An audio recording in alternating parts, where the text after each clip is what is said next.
Hi, my name is Xizhen Yu and my student ID is 0357229. Today, me and my group members are going to present our data mining group assignment. We are in section 05 and in group 13. So these are my group members, which are Wong Jun and Wang Dingfeng. All the tasks for each person has been listed. And the first one will start with the background of project. So this assignment is to analyze accidental drug-related deaths to uncover key patterns and risk factors affecting public health. The data sets includes details such as age, sex, race, drug types, and locations of overdose incidents. However, missing data in multiple columns presents a challenge that may impact analysis accuracy. To address critical issues, data mining techniques will be applied like classifications models such as random forest, logistic regressions, decision tree will be used to predict the manner of death, which like accident, suicide, unknown cases, or other manner. It will help to identify drug combinations linked to specified outcomes, guiding government and healthcare interventions. Next, we'll be identifying overdose hotspots by applying K-means clustering to locate high-risk areas, enabling policymakers to enforce laws and raise awareness effectively. Besides that, we'll be detecting anomalies in overdose cases by using anomaly detection techniques like one-class SVM, isolation forest to identify age groups most affected and uncover hidden drug use patterns. Lastly, linear regression will be used to predict the age that involved in drug-related death cases according to different drug types that recorded in the dataset, which could be also determine the demographic trends in all the cases and allow the governments to create better policies to prevent more cases happen. So our overall goal of this assignment is to enhance public health strategies by providing data-driven insights, helping reduce overdose incidents and save more lives. So now I'm going to pass the next part to my group member, Wang Dingfeng. So, good afternoon, sir. My name is Wang Dengfeng, and my student ID is 0358058. So, I'm come from the practical class, section 5. So, my friend have talked about the background of the project. So, now I've moved on to the implementation of data mining technique. So, we have doing four data mining technique, which is classification, regression, clustering, and anomaly detection. So, now let's move on to the PyCharm and I show about the code. Okay, so this is all the library that we have used for our data mining technique, which is assignment 3. And then here are some setting about the display. After that, I have uh, upload the original data, which is accident drunk related dice. And then I have handling some attribute for the missing value, which is age, I use medium, sex, I use mode, and rest, I feel unknown, and minor of die, I use mode, and I group all the drunk together, and then I transform y, which is yes, become 1, and else become the 0, which is no is 0, and yes is 1. After that, I know that inside the minor of die column, I saw that have some big alphabet and small alphabet. So I directly set all become the lower alphabet. And I saw that the accident have spelling a wrong spelling. So I have correct it using this method. So now let's talk about the classification part. So in classification, the target of the classification I set with minor of die and the feature are all the drunk column, which is here, all the drunk column. So after that, I have encode the target, which is minor of die, to convert category variable to numerical format, which is the most machine learning method like random forest decision tree cannot work in categorical data, and the minor of die is meant categorical data, so I convert it to a numerical data. After that, I set the X and Y, which is X is the feature from the data set, and the Y is the target from the data set, which is target is minor of die and feature are drunk column. So after that, I split the data into 70% training data and 30% of testing data. And I set the random stat equal to 42, which is ensure the split into reproducible. And last, I have set the suffer equal to true to avoid the bias on the data. So After that, I have print out the dimension of the training data and the testing data. So the result I will show after this when I run the code. So after the splitting, I start to train the model, which is random forest classifier, and I have set the n estimatories to equal to 100 to build on an sample of 100 decision tree.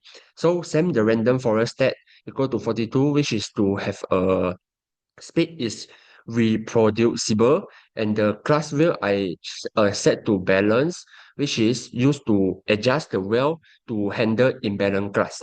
So after that, I have fit the training data by model fit, which is fit the X train and Y train. After the model trained, it can use to predict the target label. So I predict the target variable, which is X stats, using the random forest classification, which is model, and I store the output in an error, which is Y predict. So after that, I have go through for the result to checking the accuracy, precision, recall, and F1 score. So for the accuracy, I used to measure the overall correctness of the model. When the accuracy is high, mean the model correctly classify more sample. So for precision, I used to measure the number of predict positive case that they are actually correct, and if the precision is high, less false positive mean. Okay, so next for the recall part, recall is used to identify how many actual positive cases are correctly predicted. So if the recall is high, mean less false negative. So last for the F1 score, it used to balance the precision and the recall into a single metric. So good balance between precision and recall show a high F1 score.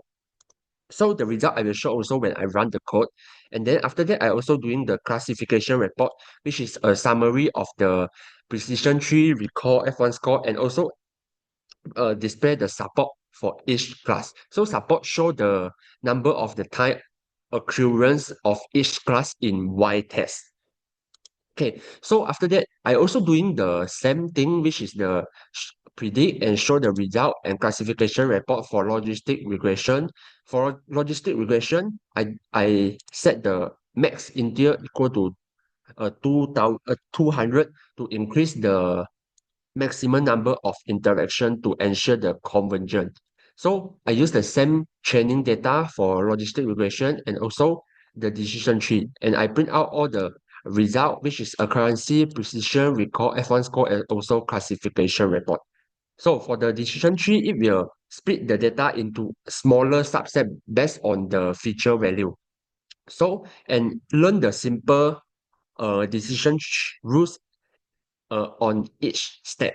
So after I print out all the result and checking all the accuracy, precision, recall, and F1 score, I know that the most higher is the random forest. So I also do a confusion metric for the random forest using the head map. So now I will show the result. Okay, so this is the confusion metric from the random forest, and I know that 0, 1, and 2 are actual label, which is 0 are accident, 1 is natural, and 2 is padding from the minor of die. So from this, I know that we have 3,224 correctly predict, which is a true positive, and 367 misclassified as pending instead of accident. So beside that, we have one misclassification as accident and also three misclassification as accident for the pending. Okay, so I close this first, and then I know that. Okay, so this is the header that I use to checking the drunk, which is I have converted or no, which is I show the code. I show the code here for this part. And then now I print out the classifier, which is the split data training and testing dimension, which is I have 8,000 more plus the training set and 3,000 plus for the testing set. So after that, I also have print out the random forest result, which is the accuracy are most higher than the logistic regression, which is the result here. and also the result for the decision tree, which is here. So after this, I know that I must choosing the random forest result. So I choosing the random forest and print out the confusion matrix from the random forest. So now I move on to the regression part.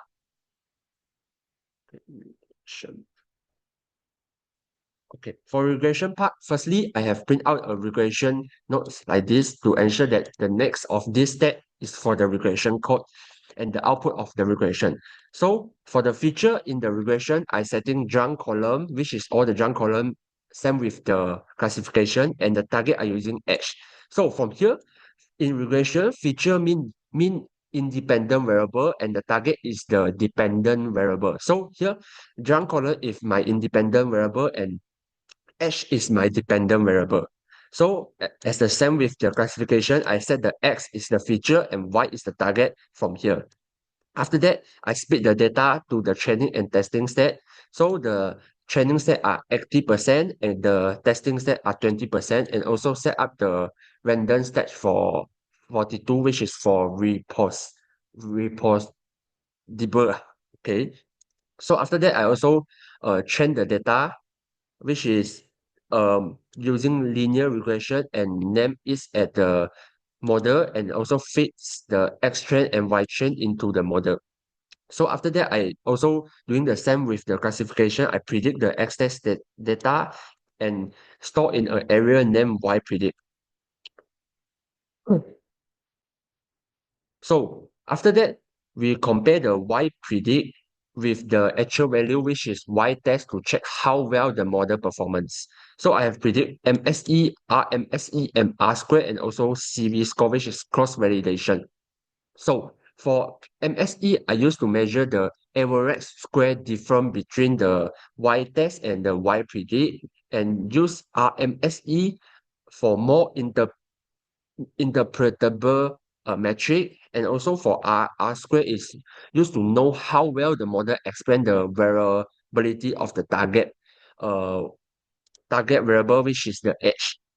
So later I will show out the output, and then for the cross validation, I split it into a 5 part, which is 5 folds, and where train and split the model, the machine will train and test the model for 5 times, and each time use different fold as the test set. So I also using R square as the metric and print out a list of 5 R, R square score. After that, I also have print out the mean of the R2 square across all the 5 folds for more stable estimate of model performance. So now I will show out the output of the regression, which is the regression start with this. Okay, regression start with this line. So I know that the output of MSE are 151.67, which is high MSE, and high MSE mean the model have larger error in prediction. So larger value at mean the worst model is at the predicting edge. So for the RMSE, which is I get the average about 12.32 like that. So this means that the model predict are on average about 32 years off from the actual value. So for the R2 square, I get the value about 5.6%, mean the model explain only 5.6 of variance in edge, which is poor. So good model should have one, the value of R2 square is 1. So for the CV part, so we know that they have print out 5 of the R2 square.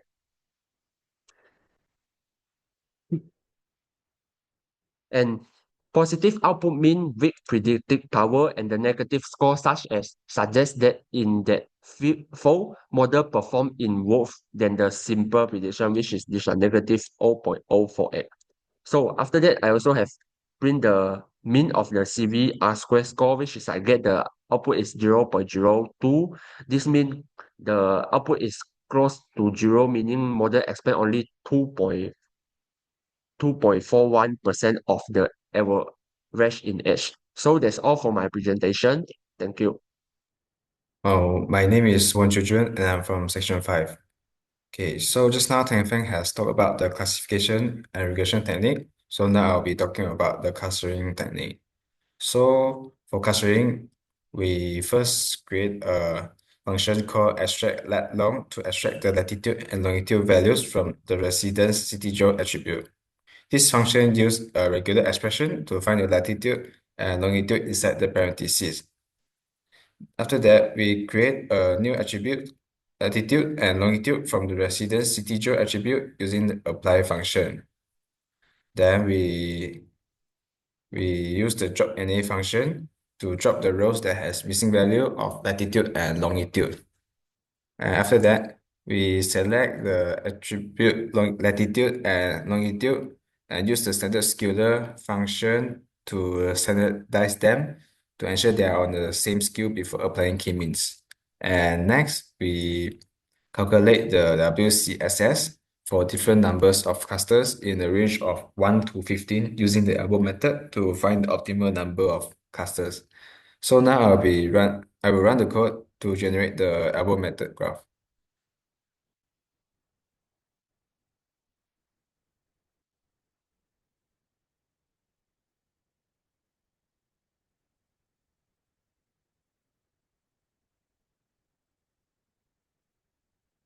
Okay, so in this graph, you can see that the x-axis represents the number of clusters and the y-axis represents the WCSS. And from the graph, we can see that the elbow appears around 4 clusters here. And after that, the decrease in the WCSS become less significant. This means that using more than 4 clusters will not yield much improvement in terms of clustering quality. Therefore, the k-means will use 4 clusters because it represents the point where the model balance the number of clusters with the minimization of the WCSS. And wait a second. And after knowing the optimal k, we start apply k-means with 4 clusters. We evaluate the performance of clustering using several metrics such as Silhouette score, Davis body index, and the Kalinski-Hierabas index. We also create a code to calculate the ARI.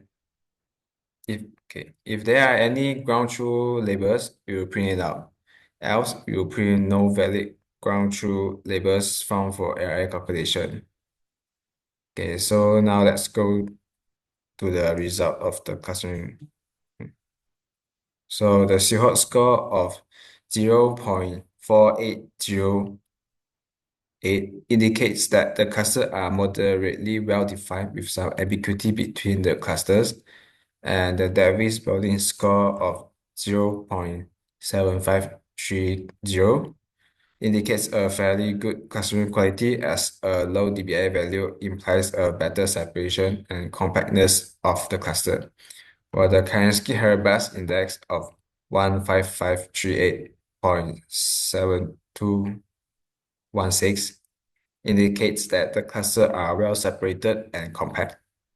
And the string no valid ground truth labels found for ARI calculation is printed out because the ARI cannot be calculated due to the absence of ground truth label. And also, the table below shows the sample of the clustering results with latitude and longitude representing the geographical coordinates, and each data point is assigned to a specific cluster. For example, the first location with latitude 41.051924 and longitude -73.569475 is assigned to cluster 0, while the second location and the third location are assigned to cluster 2.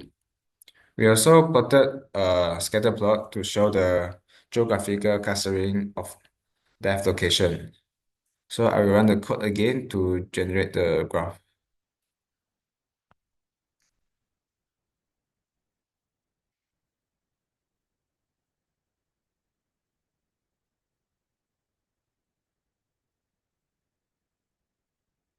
Okay, so in this graph, the x-axis represents the longitude of the depth location, while the y-axis represents the latitude of the depth locations.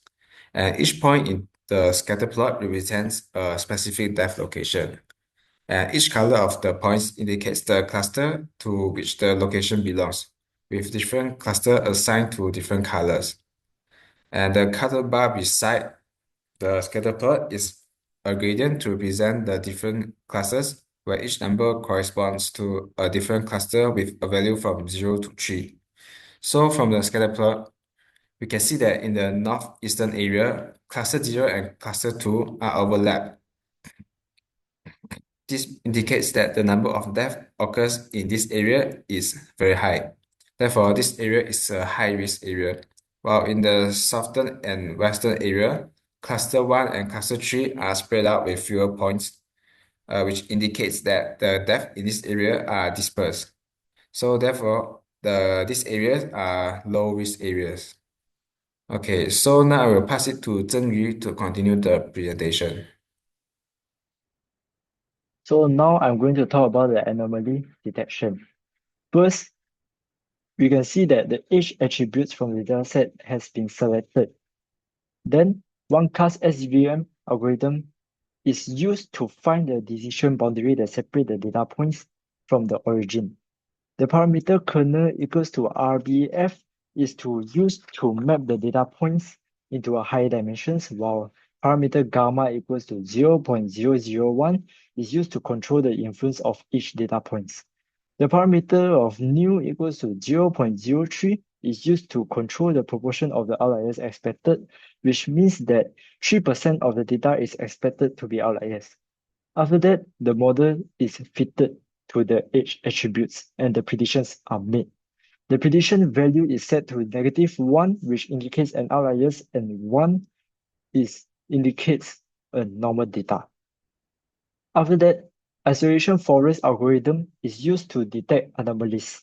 It will randomly select a feature and then randomly select a split value between the feature's maximum and minimum values. The parameter contamination equals to 0.05 specifies that 5% of the data points are expected to be anomalies. Then the fit predict function will be predict whether each data point is an outliers. After that, elliptic envelope algorithm is used to assume that the data follows a Gaussian distribution and tries to fit an ellipse around the central points. The data points outside the ellipse are considered as outliers. The models is then fitted to the data to predict outliers. In addition, the local outlier factor algorithm is used to detect density-based outliers. It compares the local density of the data points with the local density of its neighbors. The data points with significantly lower density will be identified as outliers. The parameter novelty equals to true is used to allow the local outliers factor model to identify new anomalies after training, and predictions are made. These results will indicate whether the data point is an anomaly. So now I'm going to run the code and proceed to the results explanation. I'll first explain the results in the terminal before proceed to the graph explanation. So from the results in the terminal, it shows the outliers detected by the one-class SVM model for the age attributes by listing out the index of each detected outliers along with its corresponding age. So from the results, the age of 46 is repeatedly considered as outliers. This indicates that it is a very common age group. In addition, some younger age values such as 14, 19, 20, and even older age values like 70 were also considered as outliers. This can be because they are less frequent in the dataset. These results indicate that the model considers these age values to deviate from the overall distributions, especially the outliers detected in the age of 46. And now I'm going to proceed to the graph explanation. So from the graph that shows above is about the outlier detection using the one-class SVM algorithm as well on the age attribute. The x-axis represents the index of each data points, while the y-axis represents the corresponding age values. The blue dot here is to represent the normal data points, while the red crosses here is to represent the data points classified as outliers by the model. So from the graph, most of the normal data points fall from 20 to 70. This result indicates a densely packed age range typical for many datasets. However, there are some outliers appearing particularly at the age around 10 to 20 and age around 70 and above. This result indicates the uncommon or unusual ages in the datasets. So there's a horizontal line in the graph of outliers around the age 40 to 50 indicates a specific problem such as data entry errors or duplicate values. These outliers indicate that these data points divide significantly from the rest of the dataset. Therefore, further investigation is needed to understand why these data points was flat. That's all for anomaly detection, and now we'll be proceed to conclusion. So now I'm going to proceed to the conclusion. So for our assignment, we have applied few data mining techniques, which are classification, clustering, linear regression, and anomaly detection, which we use to analyze the accidental drug-related death datasets. The random forest model for classification achieved 93.82% of accuracy, 99.77% of precision, 93.82% of recall, and 96.71% of F1 score. All of the values are fairly high, but minority class predictions were uncertain. Other than that, logistic regressions models and decision tree classifiers obtain the same accuracy of 99.89%, but these techniques can only analyze frequent examples rather than discovering hidden patterns or unusual cases. Therefore, resampling techniques can be used to address this issue. Next, K-means clustering identified high-risk locations using the elbow method, but missing location data could lead to biased results, so more detailed geographic information is needed for better accuracy. Besides that, linear regression has also shown that it has a weak predictive based on its R-squared scores. So the technique like feature engineering should be implemented to improve the analysis accuracies. And there's a challenge we met during the process, which is the confusion metrics revealed that some categories had zero correct predictions due to class imbalances. So demographic and environmental data should be enhanced to improve models' robustness and fairness in analysis. Next will be the limitations.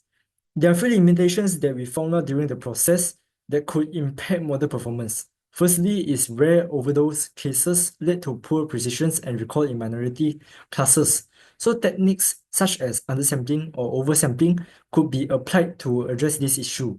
Besides that, missing patterns in clustering may also affect results. So in our future studies, could use DBScan for more accurate pattern detection.